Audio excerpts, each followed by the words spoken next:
ప్రైజ్లా దేవుడికి స్తోత్రం. హల్లెలూయా. ప్రియమైన బిడ్డలారా, సహోదరులారా, దేవుడి కృప మీకు అందరికీ తోడైన కాక. యేసయ్య ప్రేమ సహవాసముతో మీరు ఆత్మీయంగా కొనసాగిస్తూ మరి నడుస్తున్నారని విశ్వాసిస్తూ మీ అనుదినములో ప్రార్థిస్తున్నాం. మీ కొరకు, మీ కుటుంబాల కొరకు ప్రార్థిస్తున్నాం. క్షేమంగా ఆశీస్సులు ఉండాలని మా యూట్యూబ్ చూస్తున్న అందరూ కూడా మరి లైక్ చేయండి, షేర్ చేయండి, సబ్స్క్రైబ్ చేసి అనేక జన్మలు కూడా పంపించండి. దేవుడు మిమ్మల్ని, కుటుంబాన్ని ఆశీస్సులు దింపాలని మీ అనుదినంలో ప్రార్థిస్తున్నాం. మరి కొన్ని విషయాలు చెప్పాలని ఆశపడుతున్నాను. మరి చిన్న ప్రార్థన చేసుకొని వాక్యం వెళ్ళిపోతామండి. పరిశుద్ధమైన ప్రేమగల తండ్రి, కృపగల దేవా, నీ స్తోత్రాలు.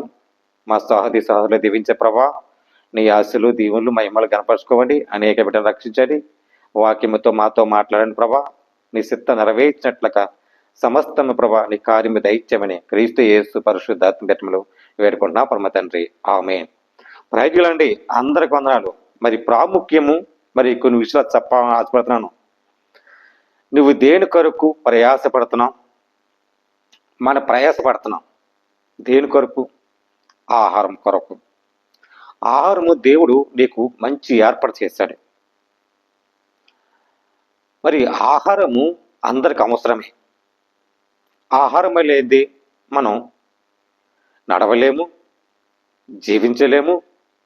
ఆహారం లేనిది మనం ఒక అడుగు నిలబడలేము. ఆహారం అంతగా అవసరమే.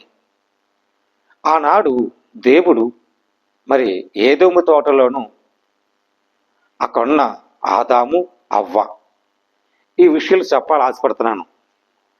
మనం ప్రయాస పడ్డారు.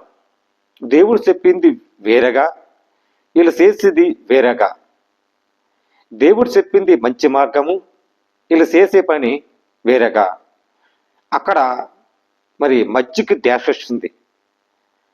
మరి సర్పములు ఉన్న అక్కడ సైతాను శోధించాడు. ఇది అది ఇది అని. అలాగా కొన్ని విషయాలను మనం ప్రయాసపడతాం. దేవుడు నీకు అపురూపముగా చక్కగా నీకు ఇచ్చాడు. ఇచ్చి ఆదము ద్వారాగా ఏర్పాటు చేసుకున్న మరి దేవుడు కొన్ని విషయాలు ఆదము చెప్పి తన భార్య కూడా చెప్పాడు. మరి ఇక్కడ ఉన్న కొన్ని విషయాలను ఆదికాండము మరి 3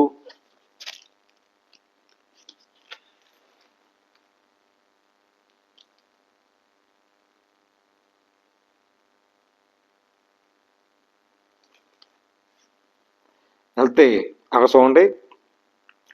ఆ స్త్రీలను ప్రయాసపడి గర్భవేదనగా మిక్కిలి హెచ్చించెను.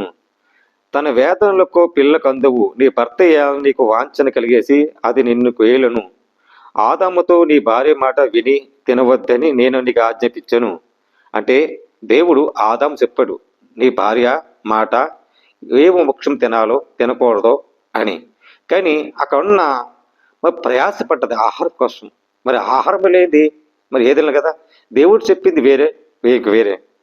మరి దేవుడు ఏ వృక్షం తినాలో ప్రయాసపడటంతో నీ బతుకు దినములను నీకు పంట తిందు. అంటే ప్రయాసం మనం కష్టపడుతున్నాం, ప్రయాసముతోనూ బతుకుతున్నాం, ప్రయాసముతోనూ జీవిస్తున్నాం, ప్రయాసముతోనూ నడుస్తున్నాం. ఈ ప్రయాసముతో మనం ఆలోచించాలి. మనం ఏది బట్టి అది తిందేకూడదు. తినేస్తే అక్కడ ఏమొచ్చేది?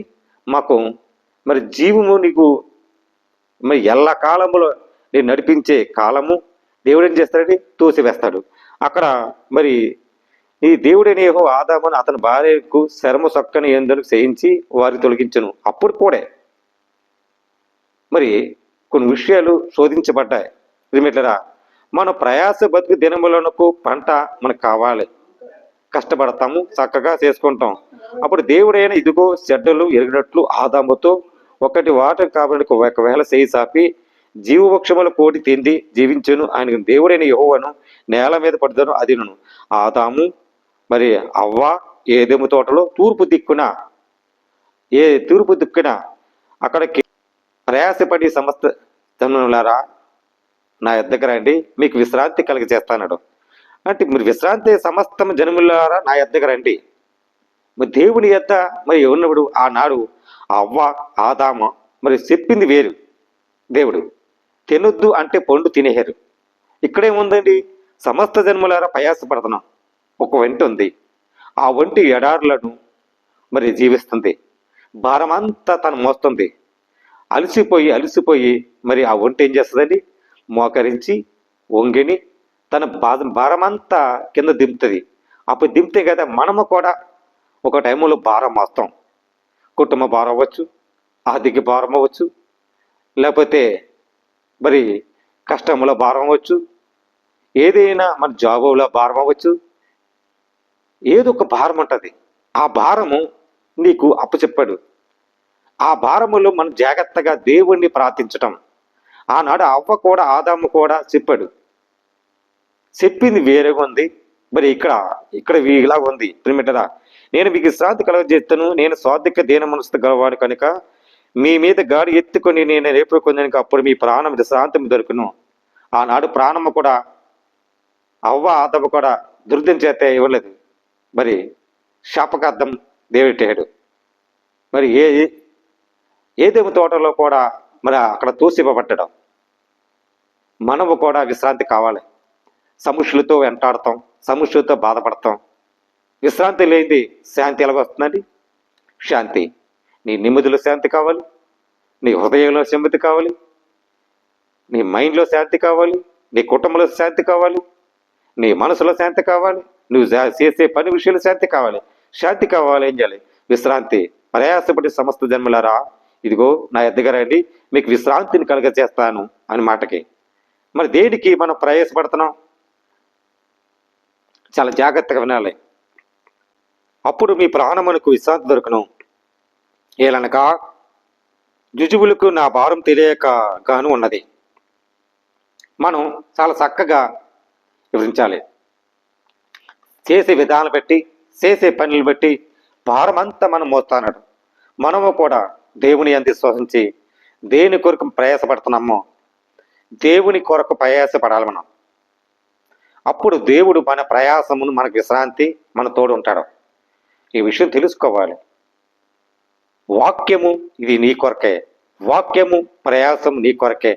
అన్ని చక్కగా బైబిల్లో పడినప్పుడు మనం జాగ్రత్తగా వివరించి ఎగుతుగుడు లేకని చాలా ఆలోచించి ప్రయాస తగ్గట్టు చాలా చక్కగా మన పని మనం చేసుకుంటూ ఎదరగలితే ప్రయాసం తగ్గుతుంది. అప్పుడు విశ్రాంతి చాలా చక్కగా ఉంటుంది. ఈ విషయం తెలుసుకోవాలి, దేవుడి మాటలు వినాలి. ఆనాడు అవ్వ ఆదాము వినలా, తోసిపెట్టారు 7 ఎదుములతో నుంచి. మనము కూడా దేవుడి మాట వినాలి. వేదన వచ్చేస్తుంది. ఈ వేదన తగ్గటానికి విశ్రాంతిని సమస్తం మనకి ఆయనకి అప్పగిస్తున్నాడు. ఈ విషయం తెలుసుకోవాలని ప్రభు పేరట మీ అందరికీ పేరు పేరున వందనాలు తెలియజేస్తున్నాను. దేవుడి మాట దీవించి ఆశ్రయించను కాక ఆమేన్. ప్రార్థన అండి. పరిశుద్ధమైన ప్రేమగల తండ్రి, కృపగల దేవాని స్తోత్రాలు. మా సహోదరి సహోదరులు దీవించే ప్రభా నాయన, ఇంతవరకు ప్రభా భారమంతా ప్రభు మోస్తా నా తండ్రినా, దేనికి ప్రయాసపడుతున్నా ప్రభా. ఈ ఆహారం లేక ప్రతి ఒక్కరికి ప్రభా, ప్రతి భార్య ప్రతి భర్త ప్రభు ఎక్కడ పనిచేస్తారు ప్రయాస తగ్గట్టు సమస్త మెరుగునండి ప్రభా. విశ్రాంతి దరిచేది సహాయమిని ఆస్తులు దింపుకొని ప్రతి బిడ్డలనే తల్లిదండ్రులు ఉత్తాత్ములు అందరికి దీవించి నీ మహిమ గణత ప్రభావముల కార్యము దైత్యమని క్రీస్తు యేసు పరిశుద్ధాత్మ వేటం లేడుకున్నా బ్రహ్మ తండ్రి ఆమేన్. ప్రజలండి అందరికి వందనాలు. దేవుడు మీ కుటుంబాన్ని దీవించి ఆశ్రయించను కాక ఆమేన్.